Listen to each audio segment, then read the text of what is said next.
It all started back on August 31st on Discord when one of my friends over there, Quack, brought to attention a game coming out called Untitled Goose Game.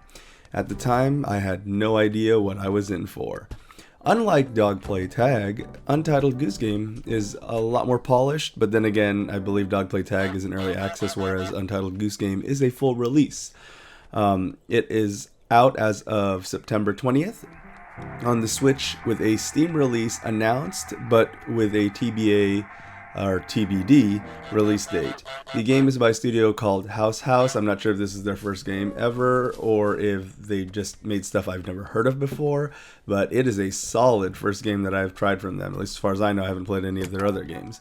You basically solve a bunch of puzzles as you go around a town, and you're a jerk of a goose. That's basically it. The goose is loose, and you go around, and it's really cool. The levels, the way they transition is you go from one section of the town to the other, and it does a very good job of masking zones behind a very beautiful and cleverly placed map and area. It's very minimalist in terms of the style of the art, but very pretty visually, especially when it looks pretty handheld as well, but when you have it docked on a really nice TV, it looks phenomenal, especially considering, again, it is so simple, but it definitely does not detract from how beautiful the game is. Now, of course, it's very nice to see a game that does a good job of balancing artsy with still having gameplay. I feel like some artsy games and experiences, as they like to call it, go the route where there's not much gameplay to it, or it does tend to suffer because it's all about just experiencing it, and you're kind of just moving your thumbstick to the right and holding it down the whole time, or hammering through your A or X buttons, just trying to get through it all. But this game is not that. There's a lot of fun gameplay to be had, a lot of challenging puzzles actually. When you get past the first area with the little farmer man, as you're going to see a bit in this footage, you go throughout the town, and it does get progressively hard. Honestly, maybe I'm just stupid, but as of the second zone, it is already kind of tough to get some of those things executed properly. At least it takes some thinking, and I do appreciate a good puzzle game that does require some critical thinking and not just mindlessly, shoot banging or hammering your way around, which is it's refreshing.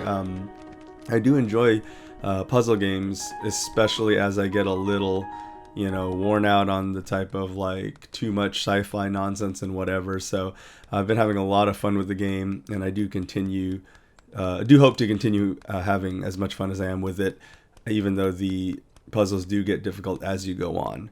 I don't want to show too much footage from later on stuff, because anything I'm showing essentially is a spoiler. So I've been trying to cut around and show you the game and show you some of the puzzles, but without showing you all the solutions, of course. That is the problem with trying to show footage of a puzzle game, is you kind of have to spoil it if you show too much. So there's that. The serene soundtrack isn't just very peaceful and beautiful, but it's also reactive. There's a lot of times that there isn't much music going on until you start getting the ball rolling, and the good thing about that is it's a good indicator that you are progressing. And on top of that, each of these little moments where the music does react can be very fun or intense, or whatever the mood they're trying to portray is.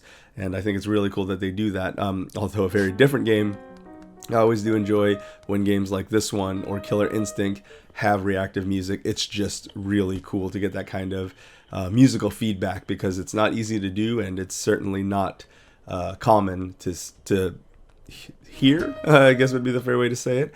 But yeah, one of my favorite things about it is it's just a really cool day off, rainy or lazy day type, weekend. If you're off weekends, recline on your couch, listen to the droplets of rain going, and play this game and enjoy it. Very good game. I have to definitely give this one a solid 8. Quacks. Honks? Yeah, I fucked that one up. 8 honks out of 10.